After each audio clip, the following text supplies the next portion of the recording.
অঙ্ক স্যারের সাথে ঋতুর বিয়ে। বাবার মুখে কথাটা শুনেই ঋতুর চোখ বড় বড় করে তাকালো।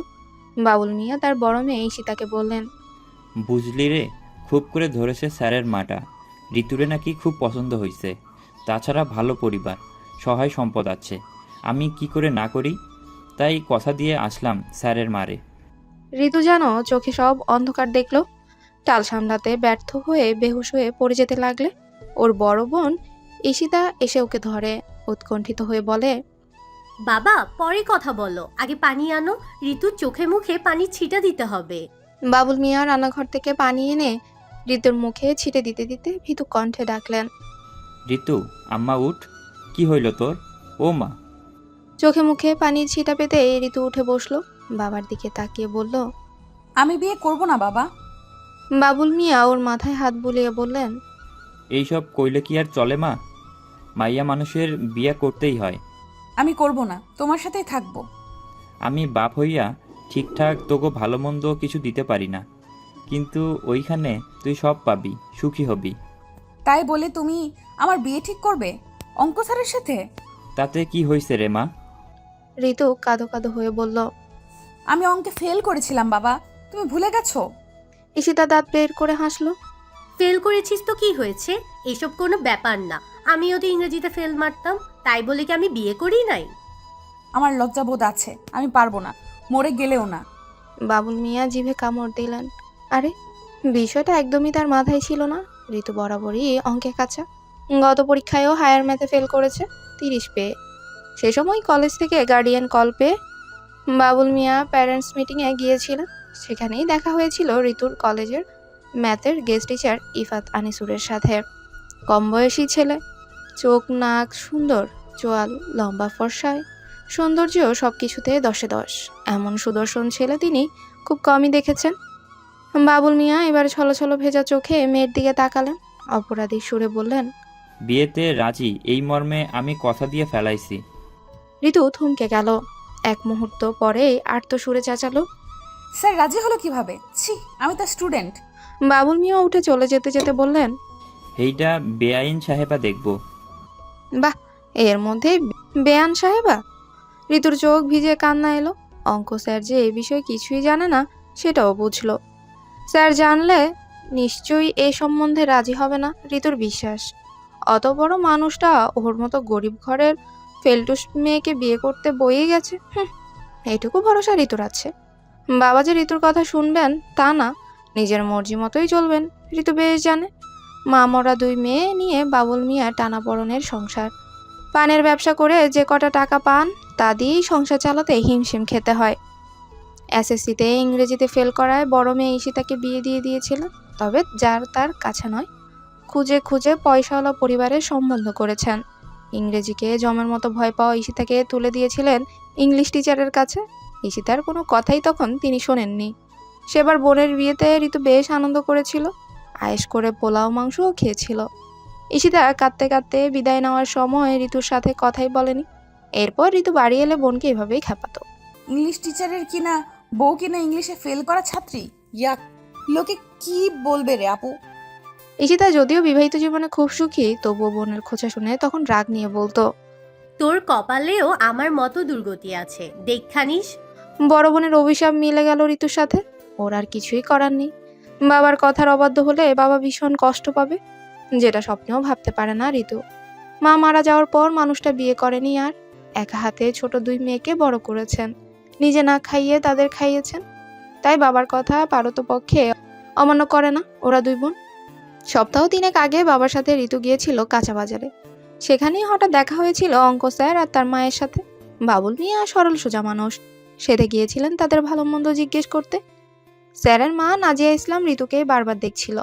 ভদ্রমহিলার চেহারা শুরুত, চিন্তাধারা বেশ প্রখর ছিল, ভালোই লেগেছিল ওর।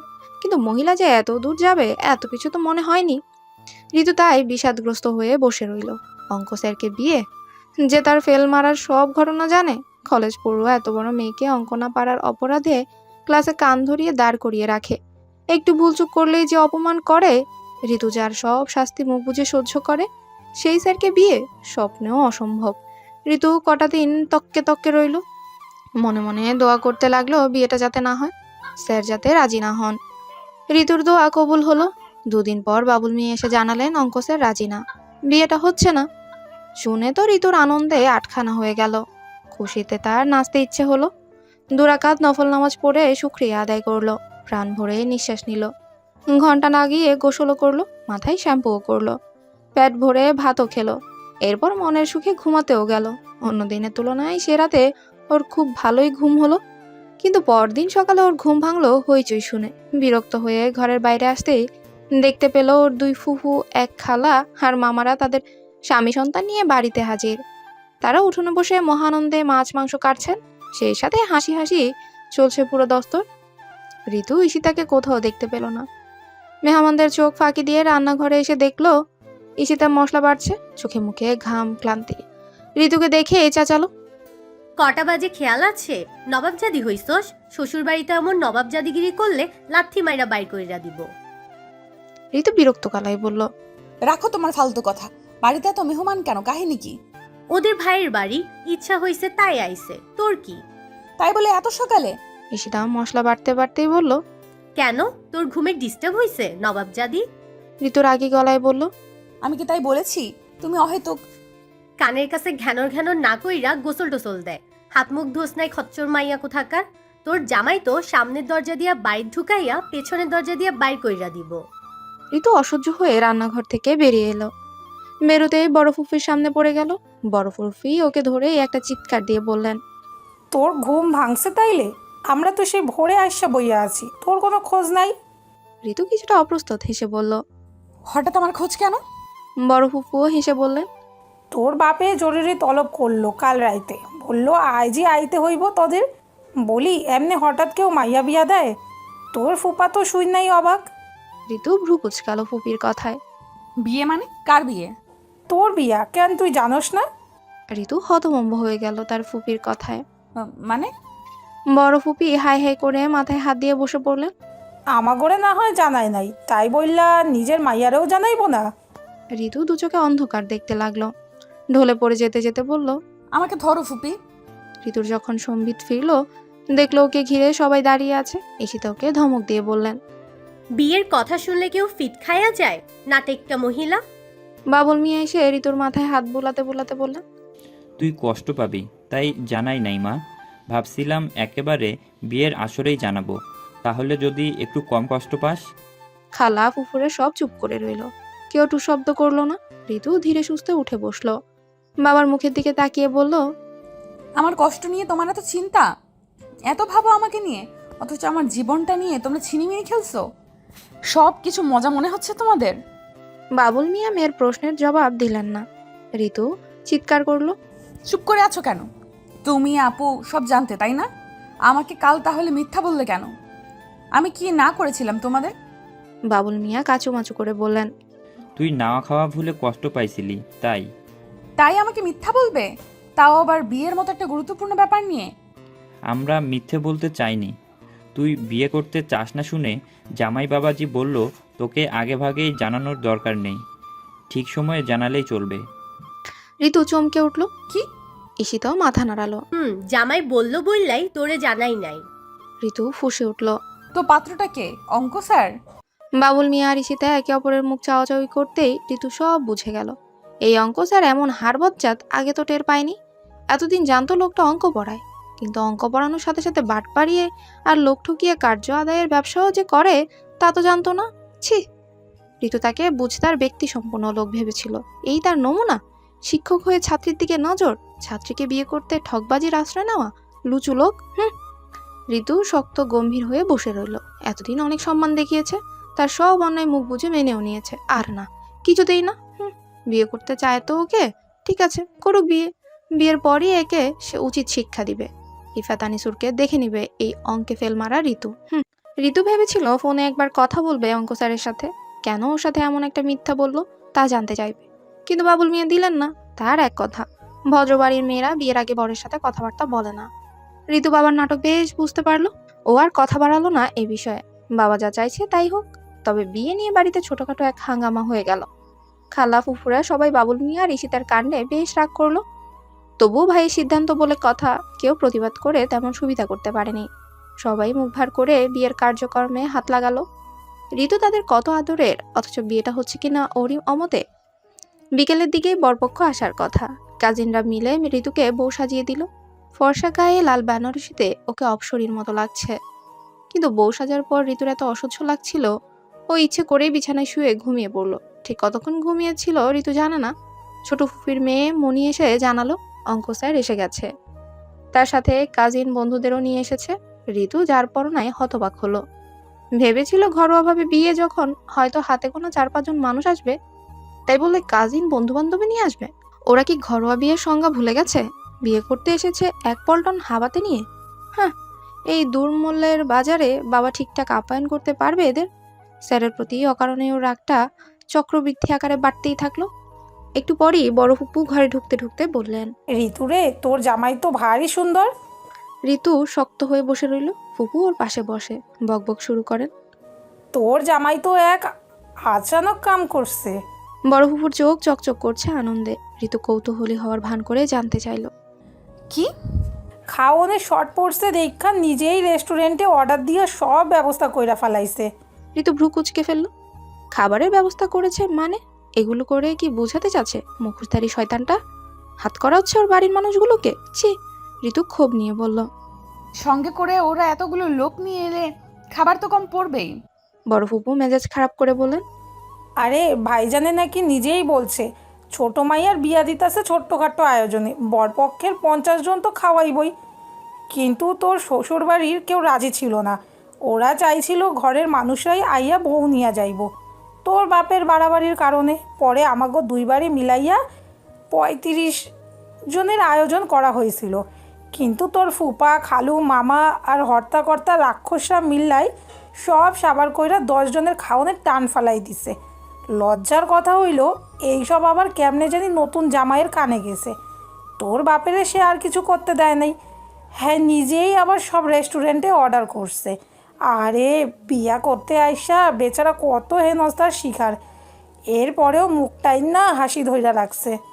ঋতু চোখ বড় বড় করে ফেললো। বড় ফুপি গদগদ কণ্ঠে বলল, ঋতু মারে, তোর জামাই ভাগ্যা খুবই ভালা। সুখী হবি তুই। আমার মতো কিপটা লেদা মার্কা জামাই পাস নাই। পাইছস একটা বেটার বেটা, খড়ু ইচ্ছা পোলা। বড় ফুপুর চোখ ছলছল করে উঠল। ঋতু দীর্ঘশ্বাস ফেলল। এই ঠকবাজ অঙ্ক স্যারটা আবার হিপনোটিজমও জানে নাকি? যে ফুপু কয়েক ঘন্টা আগেও চিল্লাচিল্লি করে বলেছিল অঙ্ক স্যারের পাশায় লাথি মেরে বের করে দেবে, সেই ফুপু সুর এভাবে পাল্টে গেল? এমনও হয়? ওকে বোঝারও আর কেউ রইল না। ঋতুর গলা ধরে এলো। অতি সন্তর্পণে ও কান্না আটকালো। বিয়ে পড়ানোর সময় ঋতুকে ঘিরে ধরলো ইফাদের বড় বোন ইফতি, কাজিন আর তাদের বাচ্চা কাচ্চারা। বাচ্চাগুলো মামি মামি বলে হই হই জুড়ে দিল। বাকিরা সবাই ওর সৌন্দর্য দেখে প্রশংসায় মত্ত হলো।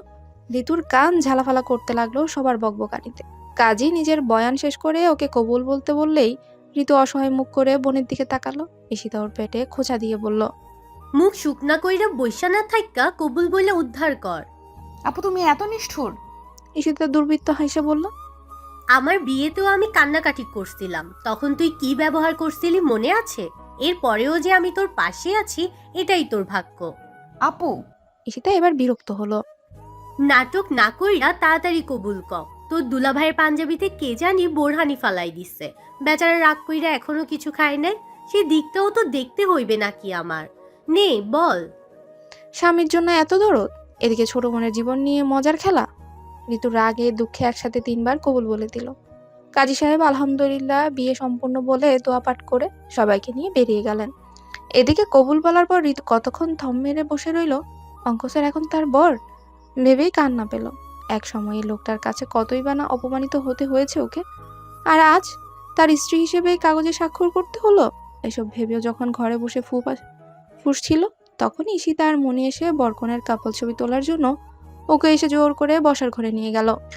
বরকনের সাজে দুজনের প্রথম দেখা হলো তখনই। মনি গিয়ে ওকে বসিয়ে দিল ইফাতের পাশে। ঋতু আড়ষ্ট বোধ করলো, আর চোখে তাকিয়ে দেখলো ঠকবাজ সাদা পাঞ্জাবি পরা লোকটাকে। একদম ফাটাফাটি দেওয়া লুক নিয়ে বিয়ে করতে এসেছে। ঋতু অভিভূত হতে গিয়েও নিজেকে সামলে নিল। ইফাত ওকে দেখে সৌজন্যমূলকভাবে তাকালো, এমন একটা ভান করলো যেন ওদের এই প্রথম দেখা হয়েছে। ঋতুর রাগে গা পিত্তি চলে গেল, কিন্তু ভেতরের আগুনটা দুমড়ে মুচড়ে নিজের ভেতরে জ্বালিয়ে রাখলো। ইফাত ওকে এরকম উসখুস করতে দেখে এক ফাঁকে জিজ্ঞেস করলো, টয়লেট যাবে ঋতু? ঋতু এমনিতেই রেগেছিল। আচমকা এই কথা শুনে ওর মুখ খা হয়ে গেল। থতমত খেয়ে বলল, মানে? যেভাবে হাতের ছাল চামড়া ওঠাচ্ছ, ভাবলাম বুঝি। ঋতুর চোখ মুখ লাল হয়ে গেল রাগে। মজা করছে ওর সাথে? এই লোকের সাথে কি ওর মজার সম্পর্ক? ইফাত আবারও নিচু স্বরে জিজ্ঞেস করলো। তোমাকে মিথ্যে বলে বিয়ে করে নেওয়ায় তুমি কি চমকে গেছো? ঋতুর আকাশ বাতাস কাঁপিয়ে বলতে ইচ্ছে করলো, আমি এতটাই চমকে গেছি যে তোর জীবনটা কিভাবে তেজপাতা বানিয়ে তরকারিতে দেব সেই মতলব করছি।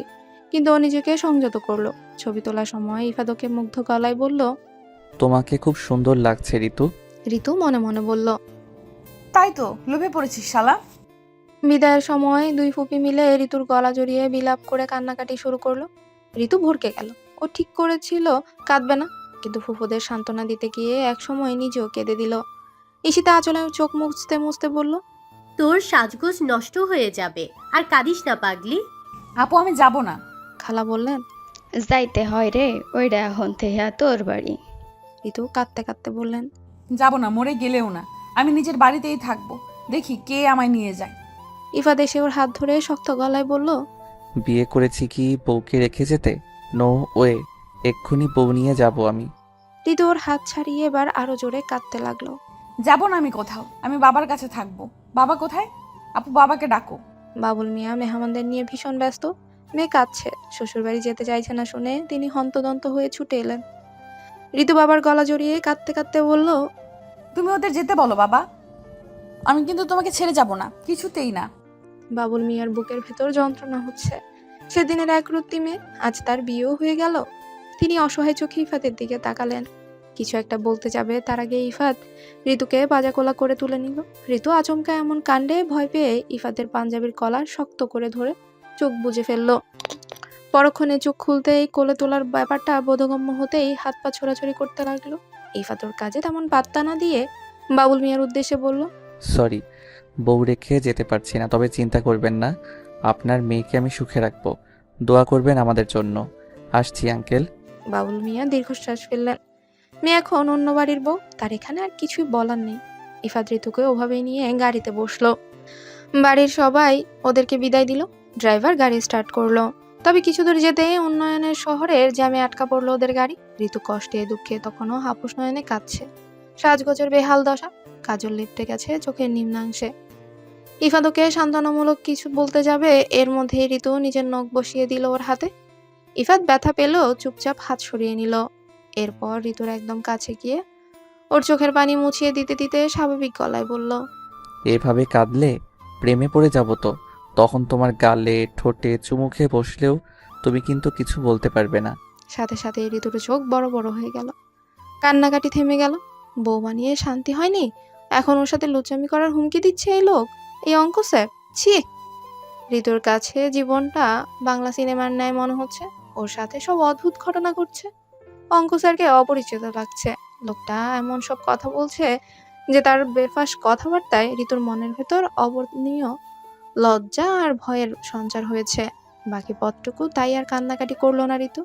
তবে মনে মনে ঠিক করলো, এতদিন অঙ্ক স্যার ভেবে যে লোকটাকে সম্মান করত, যার শাসন বারণ নির্দ্বিধায় মেনে নিত, লোক বিয়ে করবে না বলেও পরদিন ড্যাং ড্যাং করে বিয়ে করতে চলে আসে, সেই লোকটাকে আজ থেকে নিজের শিক্ষক হিসেবে ভুলেও সম্মান করবে না সে।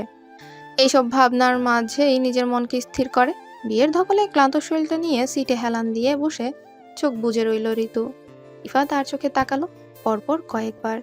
কান্নাকাটি করে কাজল লেপটে ফেলা নববধূর চুলগুলো বাতাসে উড়াউড়ি করছে। মুখখানিতে অন্যরকম এক সৌন্দর্য ভর করছে।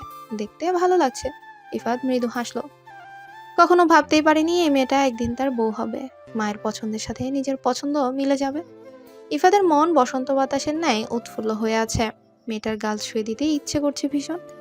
প্রেম নাকি ভালোবাসা জানে না, তবে মেয়েটার মুখের দিকে যতবার তাকাচ্ছে ততবারই ওর বুকের ভেতরটা আশ্চর্যভাবে কেঁপে উঠছে নতুন এক অনুভূতির জোয়ারে, যেমনটা আগে কখনো হয়নি।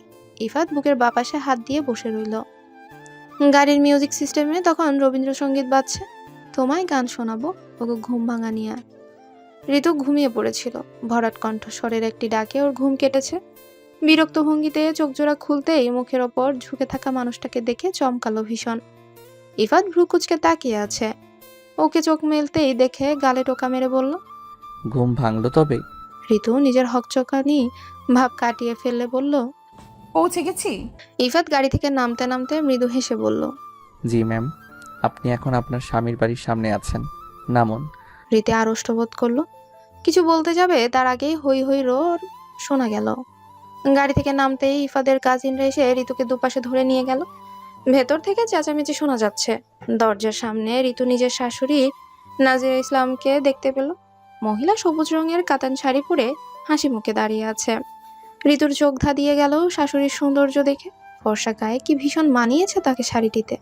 অথচ কেউ দেখলে বলবেই না এই মহিলার এত বড় বড় ছেলে মেয়ে আছে। নাজিয়া ইসলাম ইফাত আর ঋতুকে বরণ করে ঘরে তুললেন। এরপর ঋতুকে নিয়ে যাওয়া হলো বসার ঘরে।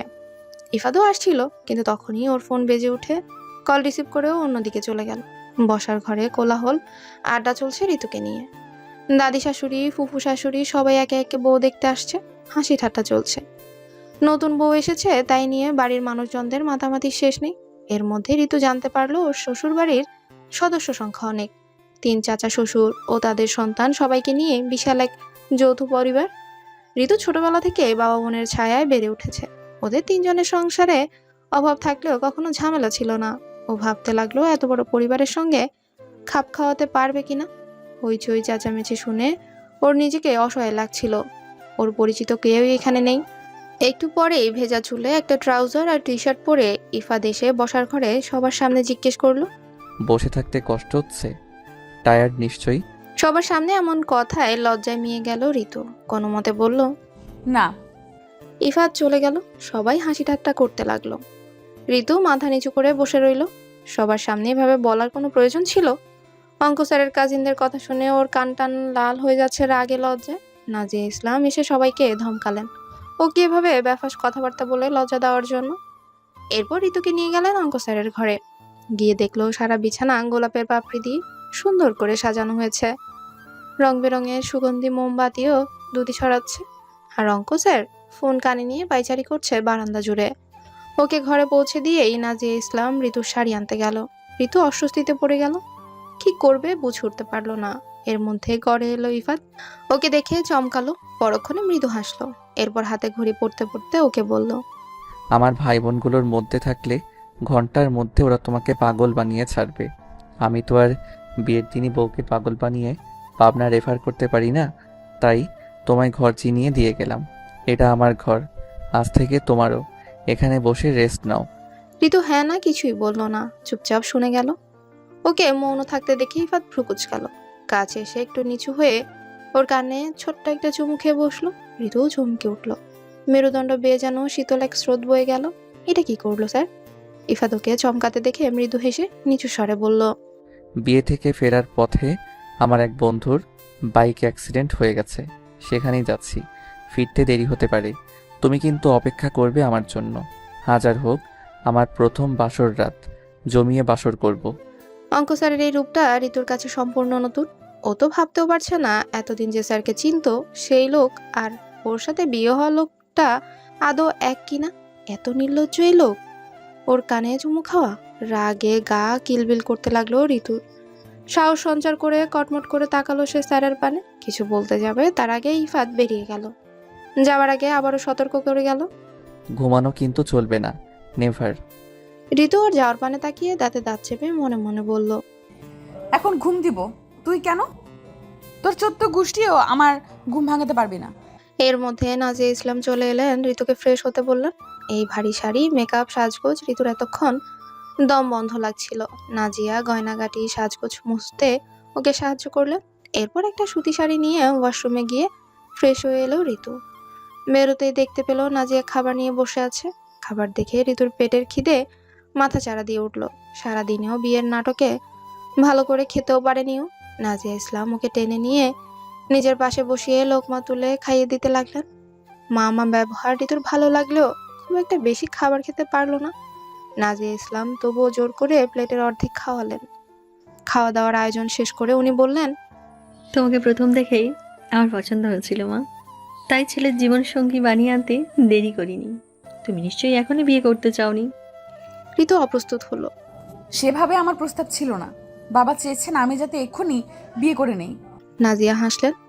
আমি শুনেছি তুমি আসতেই চাওনি আমার বাড়ি। এভাবে বিয়ে হওয়ার কি রাগ করেছো? ঋতু লজ্জিত ভঙ্গিতে বলল। সেরকম কিছু না, কষ্ট হচ্ছিল, মন খারাপ লাগছিল, বাবাকে ছেড়ে এসেছো বলে? নাকি ইভাদ তোমার স্যার বলে? ওই আর কি। নাজিয়া ইসলাম হেসে ফেললেন। আরে বোকা মেয়ে, এসব কোনো ব্যাপার না। একদম মন খারাপ করবে না। আমার ছেলে কিন্তু খুব একটা খারাপ না। জি? ঋতু ভদ্রতার সূচক আলাপন সারল। নাজিয়া ইসলাম আরো কিছুক্ষণ বকবক করে চলে গেলেন। বাড়ির অন্যদের আর ঘরে এসে হইচই বাঁধাতে দিলেন না। ঋতু একা একা ঘরে বসে কি করবে ভেবে পেল না। ঘরটা চারদিকে চোখ বুলাতে বেড সাইড টেবিলে কর্নার আর দেয়ালে স্যারের কিছু পোর্ট্রেটের দিকে চোখ পড়তেই রীতিমতো কাঁদতে ইচ্ছে করলো ঋতুর।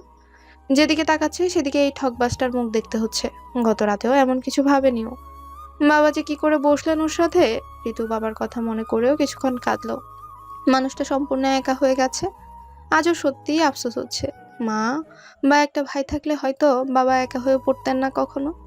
এসব ভাবতে ভাবতেই ফুল সাজানো বিছানার দিকে চোখ পড়লো ওর। বুকের ভেতরটা কেমন ছটফটিয়ে উঠলো। অঙ্ক স্যারের নির্লজ্জ কথাগুলো মনে পড়লো।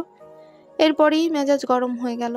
এই লোকটার সাথে এত সুন্দর বিছানায় শেয়ার করতে হবে ভাবতেই পারলো না। তাই সবগুলো গোলাপের পাপড়ি জমিয়ে বারান্দা দিয়ে বাইরে ফেলে দিল। মোমবাতিগুলো নিভিয়ে ফেললো। সব উলট পালট করতে করতে মনে মনে বলল, এবার জমিয়ে বাসর কর শয়তান নির্লজ্জ বেটা। এরপর নিজে আরাম করে শুয়ে পড়লো। মিনিট খানিকের মধ্যে ঘুমিয়েও পড়লো। তবে মাঝরাতে হঠাৎ ঘুম ভেঙে গেল ওর। ঘুমট মস্তিষ্ক সচল হতেই আবিষ্কার করলো অঙ্ক স্যার ওকে বুকের ভেতর জড়িয়ে ঘুমিয়ে আছে। নড়তেই পারছে না ও। রাগে ঋতু হতভম্ব হলো। মাথায় আগুন জ্বলে উঠলো। কিছু না ভেবে কামড় বসিয়ে দিল অঙ্ক স্যারের বাহুতে। ঘুমের মধ্যেই ইফাত কুকিয়ে উঠলো ব্যথায়। প্রায় লাফিয়ে উঠে বসলো। ঋতু রাগ নিয়ে উঠে বসলো। ইফাত একবার নিজের হাতে আরেকবার ঋতুর দিকে তাকিয়ে রুক্ষ স্বরে বলল, কি সমস্যা তোমার? এভাবে কেউ কামড় দেয়? ঋতুর আগে ফেটে পড়লো। এইভাবে কেউ জড়িয়ে ধরে?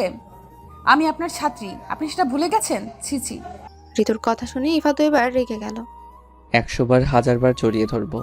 ফর ইয়োর কাইন্ড ইনফরমেশন ঋতু, তুমি এখন আমার বিয়ে করা বউ, কোনো ছাত্রী নও। অন্তত পক্ষে বেডরুমে তো নই। ঋতু কাঁপতে কাঁপতে বলল। নির্লজ্জ ইতর। যা মনে করো। ঋতু এবার অঙ্ক স্যারের কলার চেপে ধরলো। আপনার একটু অপরাধ বোধ নেই? ইফাত ঘাবড়ালো না, বরং ওর মজা লাগলো ঋতুর রাগ রাগ আচরণ। ঠোঁটের কোণে হাসি ফুটিয়ে বলল, তোমার আছে? তোমারও তো নেই। এই অদম যে তোমাকে অপেক্ষা করতে বলে গেল, সে কথা তুমি রেখেছিলে। আজ আমাদের প্রথম রাত। কোথায় গল্প টল্প করব, জ্যোৎস্নাবিলাস করব, তা না, বাসর ঘরকে বস্তিঘর বানিয়ে কুম্ভকর্ণের মতো ঘুমিয়ে পড়লে কেন তুমি? ঋতুর আগে এবার অন্ধ হয়ে গেল। 100 বার বানাবো, দরকার পড়লে বাসর ঘরে আগুন জ্বালিয়ে দেব। তোর সাথে বাসর করতে, জ্যোৎস্না বিলাস করতে আমার বয়েই গেছে। ঠকবাজ বুইরা বাদর কোথাকার। ইফাত হতভম্ব হয়ে গেল। ঋতুর থেকে এ ধরনের আচরণ অপ্রত্যাশিত। ভাবতেও পারেনি এই মেয়ে এভাবেও কথা বলতে পারে। যে মেয়ে এক বলতে গিয়ে 100 বলে ফেলে, সেই মেয়ে বাসরাতে তার স্বামীকে তুই তুকারি করছে। ঠকবাজ বুইরা বাদর বলছে। টকবকে যুবক সে। এখনো মেয়েরা ওর দিকে হা করে তাকিয়ে থাকে। কত মেয়ে লাইন ধরে ওর পেছনে ঘুরছে। ইনি বিনে কাছে আসতে চায়, প্রেম করতে চায়, সেখানে নিজের বউয়ের কাছে ইফাত বুড়ো। অপবাদগুলো ওর মোটেও সহ্য হলো না। ওর কলার চেপে ধরে থাকা ঋতুর কোমর জড়িয়ে সে দুর্বৃত্ত হেসে বলল, তোমার হাজবেন্ড বইরা নাকি টকবগে যুবক, তার প্রুফ চাচ্ছ বললেই হতো। এভাবে আমার পৌরুষকে অপমান করে মাথাটাই তো বিগড়ে দিলে ডার্লিং। ঋতু অঙ্ক স্যারের হাসি দেখে কুকড়ে গেল ভেতরে ভেতরে।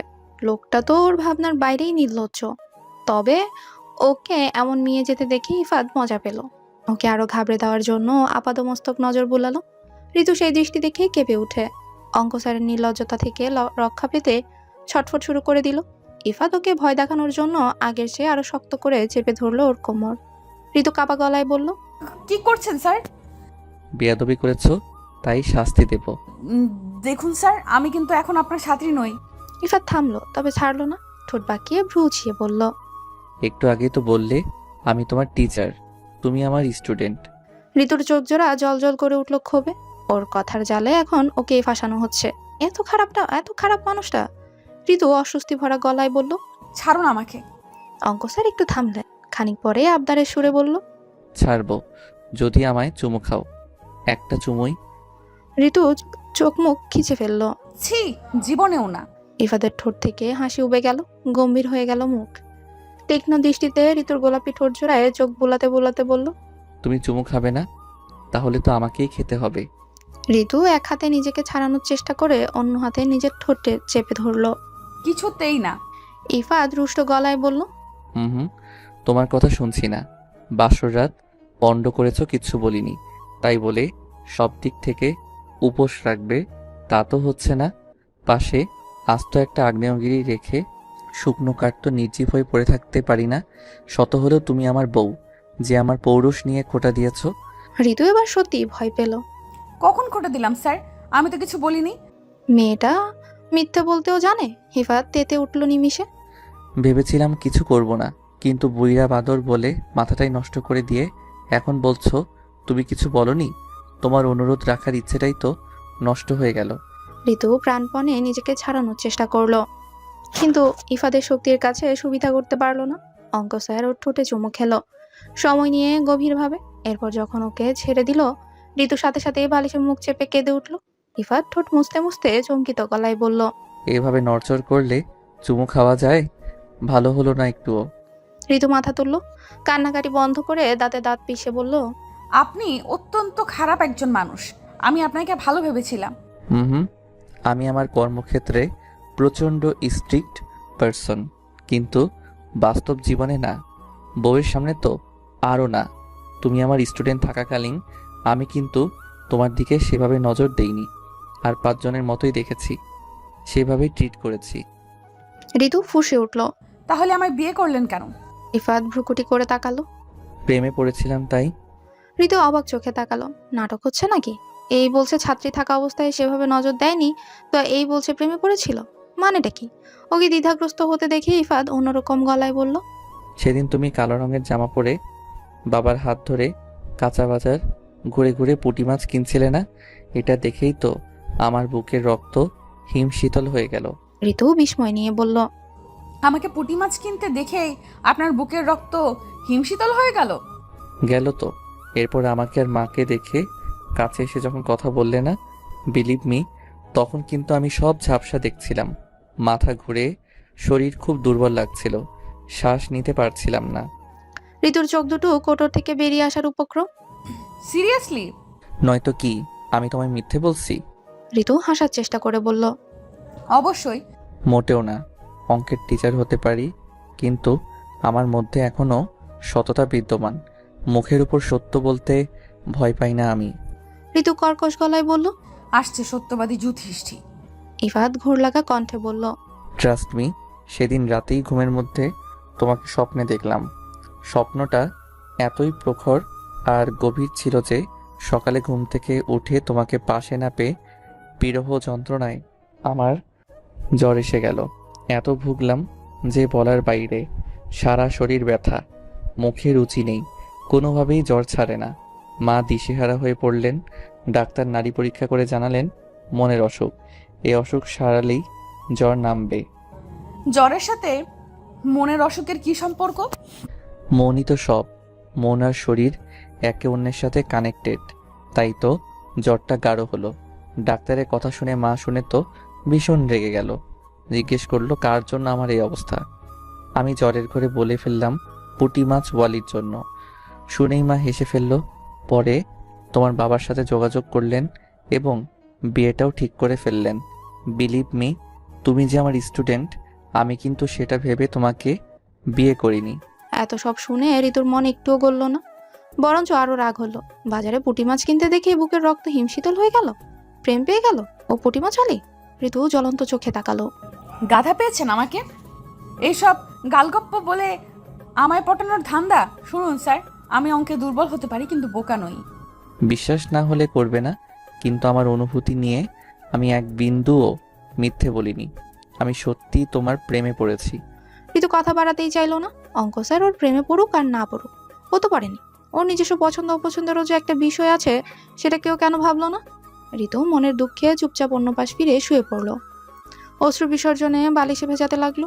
ওর গুনগুনিয়ে কান্নার শব্দ শুনে ইফাত হাই তুলতে তুলতে বলল। কত শখের বউ তুমি, জানো আমায়? জানতেও চাই না। অঙ্ক স্যার গম্ভীর স্বরে ডাকলো। ঋতু। ঋতু শক্ত হয়ে শুয়ে পড়লো। জবাব না পেয়ে ইফাত বলল। আদর আদর পাচ্ছে কি করি বলো তো? ঋতু বাক্যহীন হলো। এই লোকটার সাথে ওর বিয়ে হয়েছে? এই লোকটার সাথে? ওর কান্নায় ওই লোকটার মন গলছে না? এই ছিল ওর পোড়া কপালে? না, এই নির্দয়টাকে বর বলে মানবে না সে, কিছুতেই না। হুম। কচু খান। কচুতে আমার অ্যালার্জি। একটা কি চুমু খাবে? আমি আপনার মতো নির্লজ্জ নই। ইফাত অন্যরকম কণ্ঠে বলল। মনুষ্য জাতি যাকে চায় তাকে পেয়ে গেলে সর্বমাত্রায় নির্লজ্জ হতে পারে। আমি তো আর এলিয়েন নই। রক্তে মাংসে গড়া টকবগে এক যুবক। তোমার প্রেমে পড়েই তো আমার এমন অবস্থা। ঋতু আর সহ্য করতে পারলো না, বিছানা থেকে নেমে আঙ্গুল তুলে শাসানোর ভঙ্গিতে বলল। বিলিভ মি, আমি এক্ষুনি ঘর থেকে বেরিয়ে যাব। এরকম ছ্যাঁচড়া গোছের বরের সাথে এক ঘরে থাকার চেয়ে গাছতলা থাকা ভালো। বলেও দরজার দিকে পা বাড়াতে যাবে, কিন্তু অঙ্ক স্যার ওকে আটকে দিল। ঋতু চোখ পাকিয়ে তাকাতেই ইফাদর আগে চোখে তাকালো। সাহস বেড়েছে? দেবো কটা স্কেল দিয়ে? কটা কেন, 100টা দিন। তবে একটা কথা জেনে রাখুন, আমি ঋতু এখন আপনাকে আর ভয় পাই না, পাবো না, একদম না। পেও না? ভয় পেতে কে বলেছে? আমি তো চাই তুমিও আমার প্রেমে পড়ো। ঋতু কাঠ গলায় বলল। আপনি যদি বিয়ে নিয়ে মিথ্যেটা না বলতেন, বিয়ের পর থেকে আপনার নির্লজ্জ কাজ না করতেন, তাহলে হয়তো এই ব্যাপারে দ্বিতীয়বার ভেবে দেখতাম। কিন্তু এখন ভাবার কোনো প্রশ্নই আসে না, কোনো চান্সই নেই। ইফাত চোখ ছোট ছোট করে মাথা নিচু করে ঋতুর মুখোমুখি হয়ে বলল। Are you sure? ঋতু হেসে উত্তর দিল। জি স্যার, আমি এখন থেকে আপনি বাদে সবার প্রেমে পড়বো, কিন্তু আপনার প্রেমে কোনোদিন ফল করব না।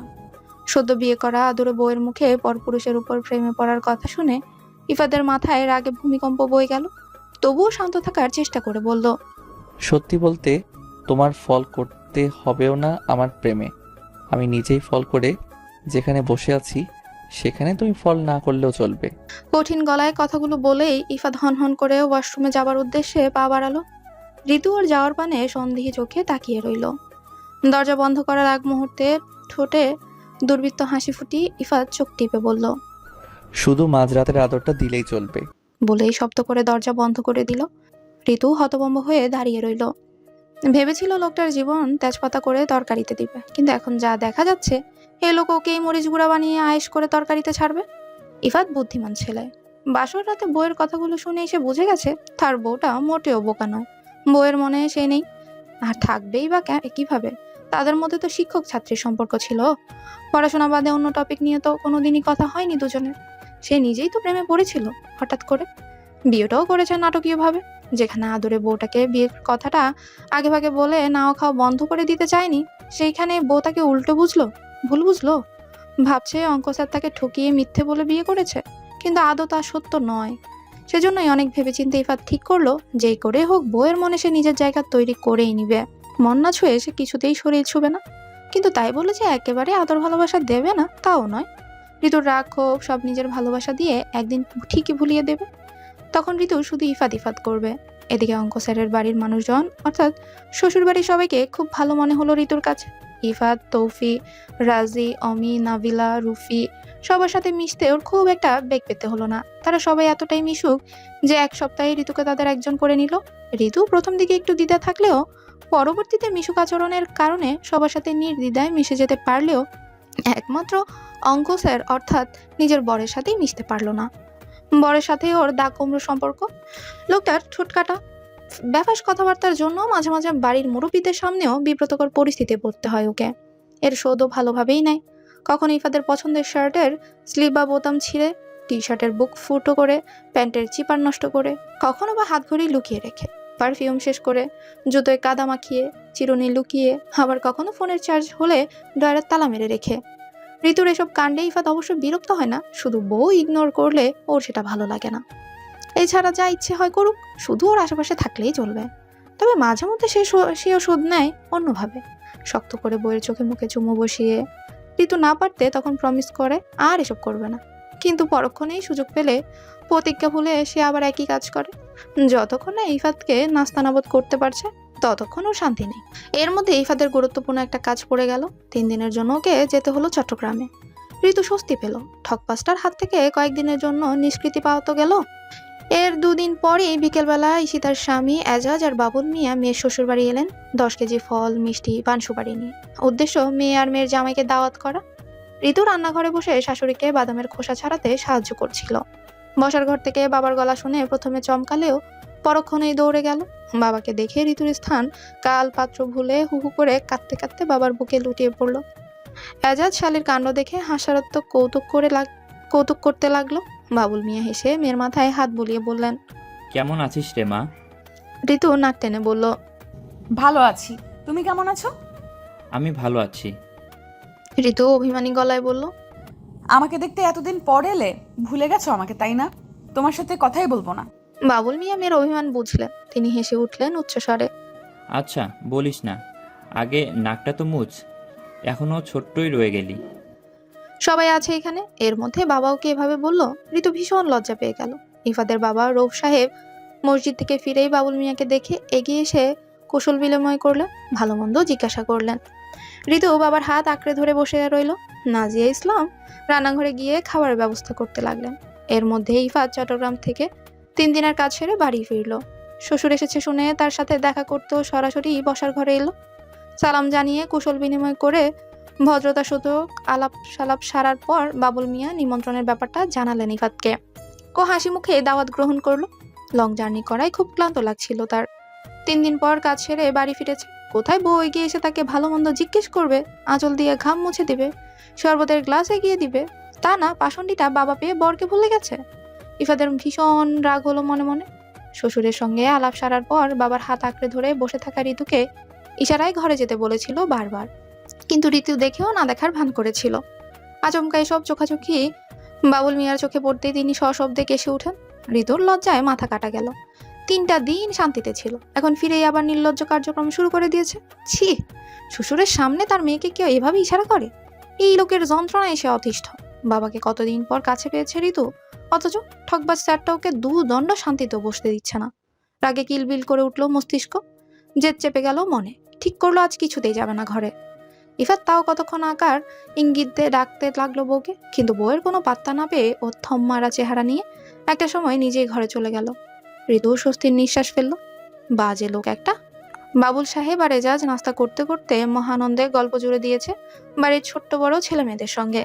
ঈশিতার স্বামী বাচাল প্রকৃতির, না হলেও শ্বশুরের সাথে থাকলে সেও বাচালের মতোই আচরণ করে। ঋতু নিজেও সাগ্রহ হয়ে দুলাভাই আর তার বাবার গল্পে শুনে হাসছিল। তখনই নাজিয়া ইসলাম ওকে ডেকে পাঠালো। ঋতু যাওয়ার পর তিনি সরু গলায় বললেন, হ্যাঁ ঋতুমা, একটু ঘরে যাও তো, কেন আন্টি? ইফাত ডাকছে তোমায়। ঋতু মিয়ে যাওয়া গলায় বলল, একটু পর যাই, আসলে বাবা দারুণ একটা জোকস বলছে, শুনছিলাম আর কি। নাজিয়া ইসলাম হেসে বললেন, ও, বাবাকে এতদিন পর পাশে পেয়েছো, তাহলে থাকো। Thanks aunty. বলে ঋতু সেখান থেকে চলে এলো। ডাকছে কেন শয়তানটা, ডাকুক। ডাকতে ডাকতে গলা শুকিয়ে ফেলো। ঋতুর বয়ে গেছে তার ডাক শুনতে, যাবে না সে, একদম না। ঋতু তাই বাবার পাশে বসে রইল ডিনারের সময় পর্যন্ত। তবে খাবার টেবিলে ইফাতকে দেখা গেল না। জরাসা দোহাই দিয়ে ঘরেই রইল। নাজিয়া ইসলাম খাবার বেড়ে ঋতুর হাত দিয়ে ঘরে পাঠাতে চাইলেও ও বাহানা দিল। আসলে বাবার মাছের কাটা বাছতে অসুবিধা হয়। নাজিয়া হেসে বললেন, তাহলে বেআইকে মাছটা বেছে দাও, আমি ইফতিকে পাঠাচ্ছি। বলেই মেয়ে ইফতিকে ডাকতে তিনি চলে গেলেন। তখনই ঋতু স্পষ্ট শুনতে পেল ঘর থেকে গ্লাস ভাঙার আওয়াজ। বাবুল মিয়া হকচকিয়ে তাকাতেই ঋতু মিনমিন করে বলল, তুমি খাও। বাবুল মিয়া আর এজাজ বিদায় নিয়ে চলে গেল। শ্বশুরকে বিদায় দিতে অবশ্যই ইফাত জ্বর নিয়েই চলে এসেছিল। ওদেরকে বিদায় দিয়ে চলে আসার সময় সিঁড়ির ঘরে দাঁড়িয়ে ইফাত ঋতুকে আটকে দিল। অভিমান আর রাগ মেশানো গলায় ওকে বলল ঘরে আসতে, কিন্তু ঋতু বলল, রুফি আপুদের সাথে থাকবো, রাতে মুভি দেখবো, আজ মুভি নাইট। ইফাত রেগে ওর হাত চেপে ধরে বলল, দেখতে হলে আমার সাথেই দেখবে, ওদের সাথে কোনো মুভি টুভি দেখা হবে না। ঋতু হাত ছাড়িয়ে নিয়ে বলল, আপনার সাথে আমি মুভি দেখবো? How funny. আমি কিন্তু রেগে যাচ্ছি। I don't care. 3 দিন দূরে ছিলাম, তুমি এই ব্যবহারটা করতে পারছো? আমার ঘুম আসবে না এই ঘরে তোমাকে ছাড়া। তাতে আমার কি? আপনার না জ্বর, ওষুধ খেয়ে শুয়ে পড়ুন। তুমি ঋতুর কথা না শোনার ভান করে চলে গেল রুফির ঘরে। এরপর নাবিলা আর রুফির সাথে লুডো খেললো, গল্পও করলো এবং চা খেতে খেতে একটা হরর মুভিও দেখা শুরু করলো। ঘড়ির কাঁটায় তখন রাত 1:30। মুভি তখন টান টান উত্তেজনায় হয়ে উঠেছে। ঠিক সেই সময় রুফির ঘরের দরজায় ঠক ঠক শব্দ। নাবিলা মুভিটা পজ করে বিরক্ত নিয়ে দরজা খুলতেই তৌফ হুড়মুড় করে ঘরে ঢুকলো। এরপর মেজাজ খারাপ করে বলল, ইফাত ভাইয়া রেগে আগুন হয়ে আছে, মনে হচ্ছে মাথাটা গেছে। ঋতু, নাবিলা, রুফি 3জনই একসাথে তাকালো তৌফের দিকে। কেউ কিছু বুঝতে পারলো না। রফিক কৌতূহলী চোখে তাকিয়ে জিজ্ঞেস করলো। মানে কি সব বলছিস? তৌফ যথাসম্ভব নিচু স্বরে বলল। ভাইয়া এত রাতে ছাদে বিছানা করে শুয়ে আছে, মশা কামড়ালে ছাল চামড়া উঠিয়ে ফেলেছে, এরপরেও জ্বর নিয়ে শুয়ে আছে। আমি আর অমি মিলে কতক্ষণ টানাটানি করে এলাম। অমিকে তো রেগে থাপ্পড়ি বসিয়ে দিয়েছে গালে, কিছুতেই ঘরে আসছে না, শুধু বলছে আজ রাতেই ডেঙ্গু বাঁধিয়ে সেমরে যাবে। ঋতু সব শুনছিল, ভীষণ অবাক হলো নাটকবাজ লোকটার এমন আচরণের কথা শুনে। এবার সরু গলায় সে তৌফকে বলল। উনি এরকম করছেন কেন? তৌফ অকপটে বলল। কেন মানে কার জন্য করছে সেটা জিজ্ঞেস করুন। ঋতু থতমত খেয়ে জিজ্ঞেস করলো। কার জন্য? আপনার জন্য ভাবি। আমার জন্য? আরে আসার পর ভাইয়াকে নাকি এক গ্লাস শরবত দেন নাই, ইগনোর করতেছেন, তাই ভাইয়ার রেগে মেগে ফায়ার হয়ে গেছে। অমিরে রাইখা আসলাম আপনার খবরটা জানাইতে। ঋতু লজ্জা আর বিস্ময় নিয়ে বলল। এই সামান্য কারণে? আপনার কাছে যেটা সামান্য সেটা আপনার জামাইয়ের কাছে অসামান্য। যান নিজের চোখে দেখা আসেন আপনার বিরহে আমার ভাই কি অবস্থা। নাবিলা ঠোঁট টিপে হেসে বলল। 1 সপ্তাহেই ভাইয়া তো বউ পাগল হয়ে গেল। তোফর মাথায় গাঁটটা মেরে বলল। গেল তো। ঋতু ওদের সামনে এক প্রকার লজ্জায় পড়ে গেল। সেই সময় রাগও হলো স্যারের উপর। সারা বাড়ির মানুষ ঘুমে আর লোকটা জ্বর গায়ে ছাদে বসে ড্রামা করছে। এত মেলোড্রামা জানে লোকটা। ঋতু ভীষণ রেগে ছাদের দিকে গেল। ও ছাদে পা রাখতে কোথা থেকে অমি এসে গালে হাত দিয়ে ভার গলায় বলল। আপনার জামাই আপনি সামলান ভাবি, আমার চাপা শেষ। বলে মন খারাপ করে অমি নেমে গেল। ঋতু দেখলো ছাদের মেঝেতে বিছানা করে শুয়ে আছে অঙ্ক স্যার। ও রেগে কোমরে হাত রেখে জ্বলন্ত দৃষ্টিতে তাকাতেই ইফাত মুখ ঘুরিয়ে অন্য পাশে ফিরে শুলো। ঋতু চোখ বুজে নিজেকে সামলে নিয়ে বলল। আমি 1 থেকে 3 গুনবো, এর মধ্যে যদি ছাদ খালি না হয় তাহলে যা হবে এর জন্য আমাকে কেউ দায়ী করতে পারবে না। বলেই ঋতু কাউন্ট শুরু করলো। 1, 2। 3 বলার আগে ইফাত ছট করে শোয়া থেকে উঠে দাঁড়ালো এবং ঋতুকে পাজাকোলা করে তুলে নিল। ঋতু চমকে উঠে বলল। হচ্ছেটা কি? নামান আমাকে। চুপ। ঋতু অনুভব করলো অঙ্ক স্যারের গা জ্বরে পুড়ে যাচ্ছে। চোখ জোড়া জ্বরের কারণে রক্তিম হয়ে আছে। ও আর কিছু বলার সাহস পেল না, চুপ রইল। ঘরে আসার পর ইফাত ওকে নামিয়ে দিয়ে বিছানায় লম্বা হয়ে শুয়ে পড়লো। ইফাত নিজের ঘাড় মালিশ করতে করতে ঋতুকে বলল। 3 দিনে এত ওজন বাড়িয়েছো নিজের, কি এমন হাতি ঘোড়া খেলে? ঋতু ফুঁসে উঠল। বাজে কথা কম বলুন। কমই বলছি। ছাদ থেকে তোমাকে কোলে করে নিয়ে আসতে আমার যে 2 কিলো ওজন কমে গেল, সেটা কিভাবে ফুলফিল হবে? ঋতু অবাক গলায় বলল। এর মধ্যেই 2 কিলো ওজন কমে গেল? আমাকে কি মিথ্যাবাদী মনে হয়? ঋতু রাগ চেপে বলল। আমি তো ভুলেই গেছিলাম আপনি সত্যের রাজা।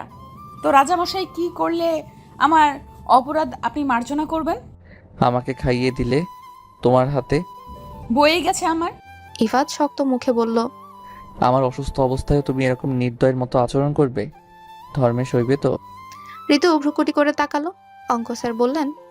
আচ্ছা যাও, লাগবে না, আমি ঘুমাবো, তুমি কিন্তু ঘরেই থাকবে। ইফাত মুখ ভার করে শুয়ে পড়লো। এদিকে ঋতু মহা মুশকিলে পড়লো। অসুস্থ অবস্থায় লোকটা খেতে চেয়েছে, না করে কি ঠিক করলো? কতক্ষণ দ্বিধাদ্বন্দ্বে ভুগলো। একসময় মানবিকতার খাতিরে ফ্রিজ খুলে খাবার গরম করে নিয়ে এলো। এরপর অস্বস্তি নিয়েই জ্বরে ভুগতে থাকা অপছন্দের বরটাকে খাইয়েও দিল। ইফাত খেয়ে দিয়ে খুশি মনে ওর কোলে মাথা রেখে শুয়ে পড়লো। আমি একজন অসুস্থ আর দুঃখী মানুষ। আমার মিষ্টি বউটা আমাকে 2 চোখে সহ্য করতে পারে না। অনুগ্রহ করে আমাকে সরিয়ে দেবেন না ম্যাডাম। ঋতু দাঁতে দাঁত চেপে সবটা সহ্য করলো। এই চতুর লোকটা দুঃখী মানুষ, ওর মিষ্টি বউ অনুগ্রহ ভিক্ষে। অসুস্থ বলে নয়তো ওর বইই গেল অঙ্ক স্যারের এসব নাটক সহ্য করতে। কয়েকদিন প্রচন্ড জ্বরে ভুগলো ইফাত। দিন দুনিয়ার কোনো হোশ নেই, এতটাই শরীর খারাপ হলো ওর। ঋতু প্রথম দিকে খানিকটা বিরক্ত হলেও পরে নিজের ছোট মনের চিন্তাধারায় ও নিজেরই ভীষণ রাগ হলো। সারাক্ষণ ওর সাথে এটা সেটা নিয়ে খুনসুটি বকবক করা মানুষটার এই অবস্থা ওর মন খারাপ করিয়ে দিল এক প্রকার। ও যথাসাধ্য খেয়াল রাখলো ইফাদের, সেবা যত্নও করলো। এত অসুস্থতার মধ্যে ইফাদেরও কোনো শক্তি বা ইচ্ছে হলো না বউকে জ্বালাতে। তাই চুপচাপ বউয়ের সেবাটুকুই গ্রহণ করলো সে। ভালো লাগলো ভীষণ। আবিষ্কার করলো তার বউটি উপরে উপরে কাঠখোট্টা ব্যবহার করলেও মনের দিক থেকে খুবই নরম একটা মেয়ে। বউয়ের প্রতি ভালো লাগাটা তাই আরো বেড়ে গেল ওর। জ্বর সারতে একদিন কোথা থেকে একটা গোলাপ নিয়ে এলো। এত রাতে ঘুমাতে যাওয়ার সময় গোলাপটা ঋতুকে দিতে ঋতু ভীষণ অবাক হলো। কালো রঙের গোলাপ দেখে অবাকই হলো। এই রঙের গোলাপ হয় সে শুনেছিল, কিন্তু কখনো দেখেনি। দেখার ভীষণ ইচ্ছে। দুদিন আগে ঠিক এ কথাটাই রুফিকে বলেছিল সে। অঙ্ক স্যার কি শুনেছিল কথাটা? ঋতু আশ্চর্য হলো।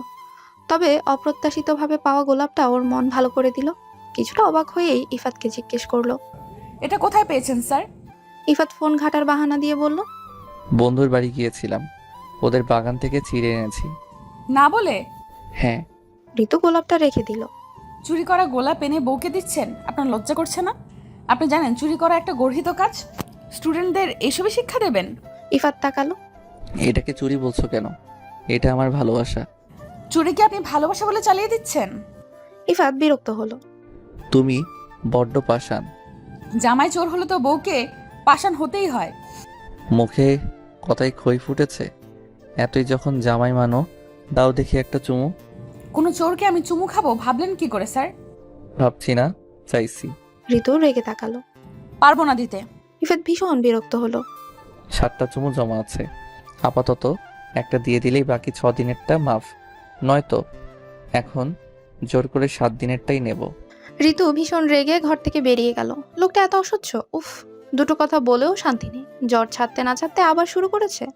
একে নিয়ে কোথায় যাবে সে? ইফাত পুরোপুরি সুস্থ হয়ে ওঠার পর শ্বশুরের দাওয়াত রক্ষা করতে গেল। ঋতু বাড়ি এসে দেখলো খালা ফুফুরাও আছে, আর বড় ফুপুর ছেলে নাহিদ ভাইকে দেখে তো ভীষণ সারপ্রাইজড হলো। খুশিতে কথা বলাই ভুলে গেল কিছু মুহূর্তের জন্য। বিয়ে দেশে আসতে পারেনি দেশের বাইরে থাকায়। ঋতু নিজের নাহিদ ভাইকে দেখে ভীষণ খুশি হলো। বড় ফুফু গদগদ কণ্ঠে সবাইকে বলল, পাখি তার ডানা পাইছে, খুশি তো হইবই। ঈশিতা সে কথার টিপ্পনি কাটলো।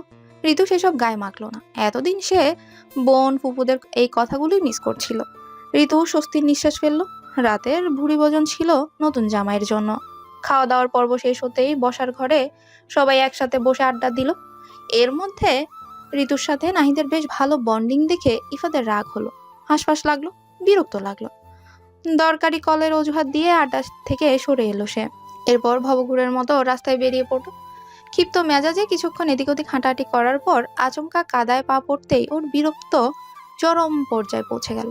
রেগে সেভাবেই শ্বশুরবাড়ি ফিরে এলো ইফাত। ফ্রেশ না হয়ে কাদামাখা জুতো নিয়েই বিছানায় শুয়ে পড়লো সে। বসার ঘর থেকে ঋতুর হাহা হিহি স্পষ্ট কানে আসছে ওর।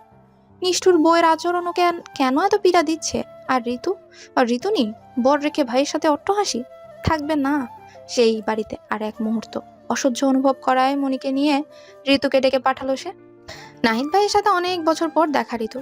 ব্যাচেলার করতে লন্ডন পাড়ি জমিয়েছিল অনেক বছর আগে, এরপর আর ফেরেনি। দুই ভাই বোনের কতদিন পর দেখা, কি একটু বসে কথা বলছে তাতেও খামতা দিতে হলো ঋতুকে। ওর বিরক্ত চিরন্ত পর্যায়ে পৌঁছালো। অঙ্ক স্যারকে কথা শোনানোর জন্য 101টা মুখ ঝামটা রেডি করে নিজের ঘরের দিকে পা বাড়ালো সে।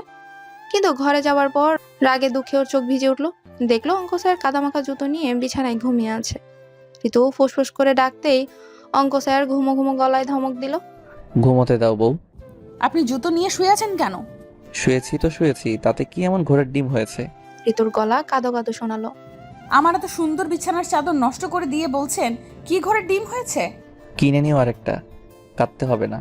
লাগবে না, আপনি উঠুন, জুতো খুলে আসুন। পারবো না। আমি কিন্তু রেগে যাচ্ছি স্যার। অঙ্ক স্যার উঠে বসলো, ওর দিকে তাকিয়ে বলল, যদি জিজ্ঞেস করো জুতো নিয়ে শুয়েছি কেন, তাহলে বলবো চাদরটা আমার একটু পছন্দ হয়নি, তাই নষ্ট করে দিয়েছি। আপনার পছন্দ না হলেই সেটা নষ্ট করে দেবেন? হ্যাঁ দেব। ঋতু ফুঁসে উঠলো। পরক্ষণেই নিজেকে সামলে নিল। এই পাগলের সাথে কথা বলাই বৃথা। ও ফুস করে নিঃশ্বাস ফেলে প্রসঙ্গ বদলে জিজ্ঞেস করলো, সমস্যাটা কি আপনার? আমাকে ডেকে পাঠালেন কেন? আমি চলে যাব। ঋতু চমকালো। চলে যাবেন মানে? কোথায়? বাড়ি ফিরবো, তোমাকে বলতেই ডাকলাম। ঋতু কপালে ভাঁজ ফেলে বলল, কেন? এখানে কোনো সমস্যা হচ্ছে? আমাকে বলুন। সমস্যা তো তোমার হচ্ছে, অহেতুক আমাকে এড়িয়ে চলছো। আমার জন্য কারোর সাথে হা হা হি হি করতে পারছো না মন খুলে। ঋতু বিস্ময় নিয়ে বলল, আপনাকে এড়িয়ে চলেছি? আর কোথায় হা হা হি হি করলাম? আপনি কি ইনডাইরেক্টলি নাহিদ ভাইকে মিন করছেন? ইফাত তীক্ষ্ণ দৃষ্টিতে তাকালো। হ্যালো বন্ধুরা, পরবর্তী পার্ট খুব তাড়াতাড়ি আসবে, তো সবাই অপেক্ষায় থাকো। আর চ্যানেলটি যারা এখনো সাবস্ক্রাইব করোনি তারা পরবর্তী পার্ট দেখার জন্য চ্যানেলটি সাবস্ক্রাইব করে রেখো। ধন্যবাদ সবাইকে, আমাদের সাথেই থেকো।